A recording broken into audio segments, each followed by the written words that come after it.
Law firms have always had this reputation for being, well, a little slow to adopt new technology. Hmm. But that has just completely changed. It feels like it happened overnight.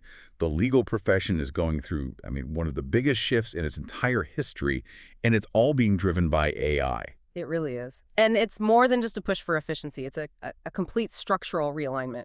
We're talking about tools that can read and summarize documents, tasks that used to take junior lawyers days, maybe even weeks. And now it takes minutes. Exactly, in minutes and often with better accuracy. And this whole shift is tied directly to the cloud, to these massive third-party infrastructures that actually power the AI models. Okay, so let's unpack this because that speed, that Yeah. competitive edge, it comes with a huge potential cost, right? Yeah. An ethical and legal one.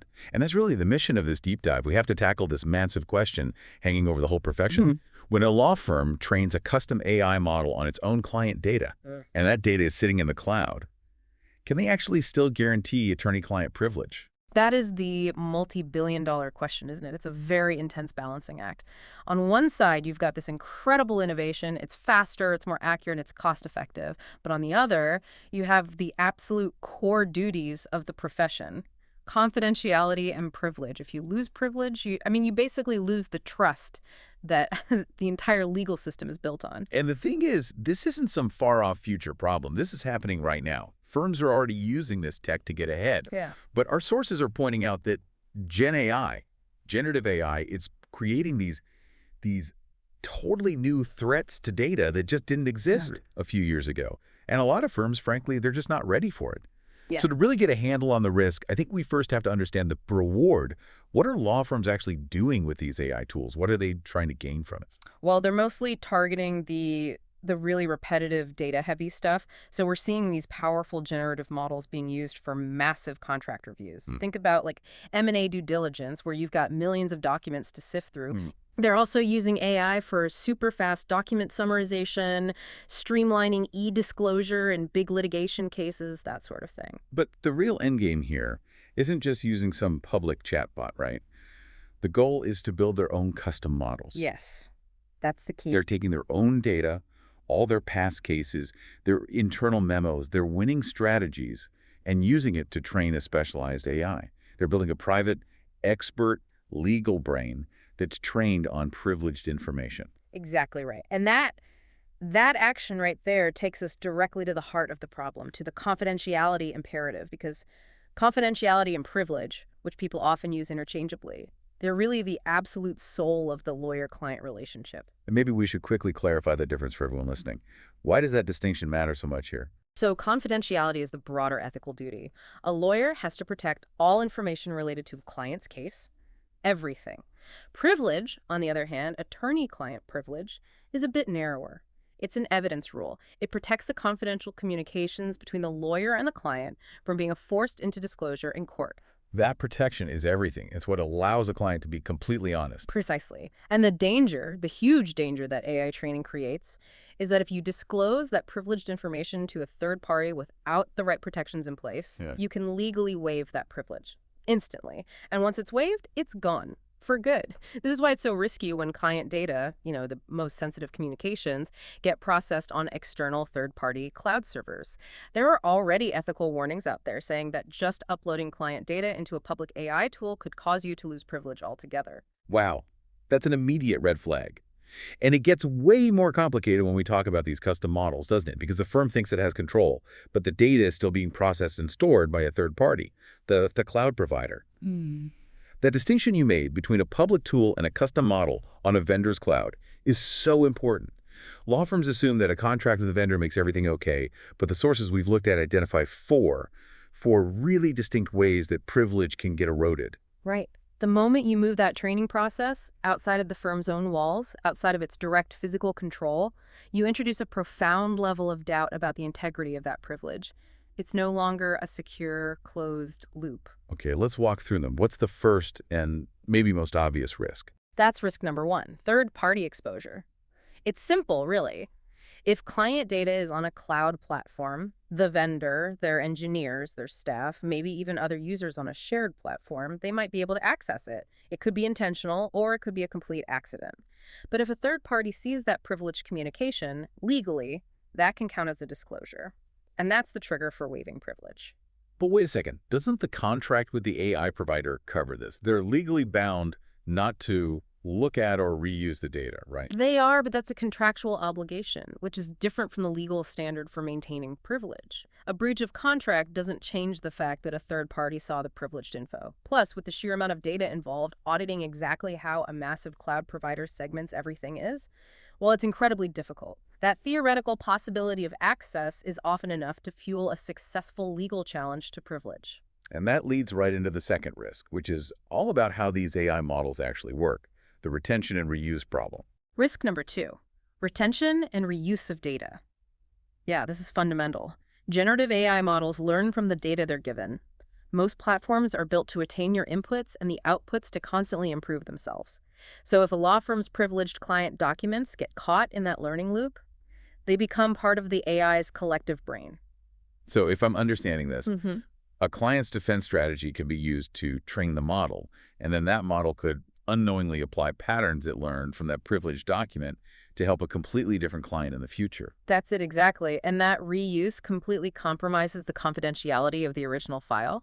Even if the firm has a contract that says, do not retain our data, proving that the AI model has truly forgotten the patterns it learned it's almost impossible. The third risk seems less about what the vendor is doing intentionally and more about just the physical reality of where the data is. That's risk number 3, cloud infrastructure risk. The data is sitting on someone else's servers, external infrastructure. So the law firm immediately loses direct control over its security perimeter. All their internal firewalls, their specific protections, they might not apply anymore. This just massively increases the risk of a data leak from an attacker or an insider threat at the cloud company or even just a simple human error, a misconfiguration. And that could bring up jurisdictional issues too, can't it? A law firm could be in New York, but the servers processing the data could be in another country. Absolutely. The physical location of the servers introduces a whole new layer of legal and compliance complexity that the law firm is ultimately on the hook for. Okay, so that brings us to the final and maybe the most complex risk, this idea of the work product doctrine. Risk number 4, work product doctrine implications. This one is really tricky because it gets to the heart of what a lawyer's work is. The work product doctrine protects the lawyer's thought process, their strategy. When an AI model trains on privileged data, it's not just storing it, it's transforming the content into something new, a new output, a new strategy. So how would an opposing lawyer use that against them? Can you give us a quick scenario? Sure. Imagine a firm trains a model on decades of its own privileged memos about IP litigation. Then it uses that model to generate a key piece of analysis for a new case. The other side could challenge that analysis in court. They could argue that because the AI used underlying privileged documents to create its output, the privilege on that output had been waived. And then they could demand to see the training data, all those privileged memos, to check the model's work. That's a nightmare scenario. You either give up decades of privilege strategy or you can't use your AI-generated work in court. So when you put all 4 of those risks together, I mean, third-party access, data reuse, infrastructure leaks, and the work product challenge, it really does cast serious doubt on whether a firm can guarantee anything once that data is in the cloud. It does. But the good news here is that this isn't an unsolvable problem. I think firms are starting to realize these are really governance issues, not just tech issues. So if we connect this to the bigger picture, the focus has to shift away from just fearing the risks and towards adopting really rigorous mitigation strategies. Right, being proactive. So let's get into those. The source material lays out 6 critical strategies. Let's start with what feels like the first line of defense. Vendor due diligence. It is the foundation, absolutely. You have to rigorously vet your AI providers and critically lock down the contracts. I mean, the terms have to explicitly forbid using client data for model improvement. They have to mandate client-side encryption, limit how long data is kept, and restrict any sharing with third parties. The contract itself becomes your security policy. But how hard is that, really? Yeah. Can a mid-sized law firm actually negotiate those kinds of strict terms with a giant like Microsoft or Google? Or is it more of a take-it-or-leave-it situation? That's the reality gap. Most firms don't have that kind of leverage. This is why many are now turning to smaller, specialized legal AI platforms. These niche vendors are just more willing to negotiate custom agreements on things like data segregation. But if you have to use one of the giants, you need to look for their specialized, legally compliant services. They're often called private cloud or air-gap deployments. They're much more expensive, but they offer more control. Okay, strategy number 2 is about the data itself, minimization and segmentation. Right. Only upload what is absolutely necessary for the training. Be surgical about it. Use anonymized or pseudonymized data whenever you can to separate the facts from the client's identity. And this is crucial, for the really sensitive files, the crown jewels of the case, the best practice is often to just avoid training on vendor systems completely. But is anonymizing legal documents really enough protection? Case facts can be so unique. Couldn't a smart AI just figure out who the client is from the context? It's a real concern. Pseudonymization, where you replace identifiers with generic tags, is usually better, but it takes a lot of work and costs more. I think the lesson is you can't just rely on minimization alone. It's one layer of defense, not the entire fortress. Which brings us to the third strategy, strong internal governance. This is all about culture and policy. Firms need to establish crystal clear rules before they roll out the tech. What systems are approved, what kind of data can be used for training, who has the authority to even start a train and run. And, most importantly, you need to have audit trails for everything so you can prove you followed the rules if you're ever challenged. And if you just can't get comfortable with the public cloud, Strategy 4 offers a more secure but much more expensive option. Yeah. On-premise models. Yes, exactly. For your most sensitive work, you can adopt AI models that are hosted locally inside the firm's own data center. This basically eliminates the third-party exposure and infrastructure risks because the data never leaves your network. The firm keeps absolute control. But that sounds like a huge undertaking. Is it realistic for most firms to run their own AI data centers? That seems like it would require massive investment and a specialized IT team. You've put your finger on the trade-off. It is an expensive choice.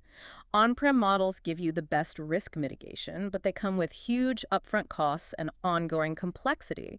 For a lot of smaller firms, it's just not practical, which forces them back to the other strategies we've been talking about. Strategy 5 is less about tech and more about ethics, client communication, and consent. Lawyers have to treat this as a mandatory disclosure. They need to tell their clients about the risks of using AI and cloud storage. And for big or really sensitive cases, they need to get the client's informed consent to use these tools. That transparency is so important because it really lowers the risk of a privilege waiver down the road if the client knew what was happening and agreed to it. That sounds like a difficult conversation to have. How do you explain transformer models to a CEO who just wants their M&A deal done? You have to simplify the risk. You focus on the who and the what. Something like, we're using an external service to review these contracts, which means uploading the text, but we have a guarantee that the vendor can't use your data for anything else. The key is making sure the client understands the material risk. And finally, because this whole field is changing so fast, the last strategy is just continuous monitoring. Right. This can't be a one-time setup. Firms have to constantly revisit their AI strategy, reevaluate their vendors, and update their security standards.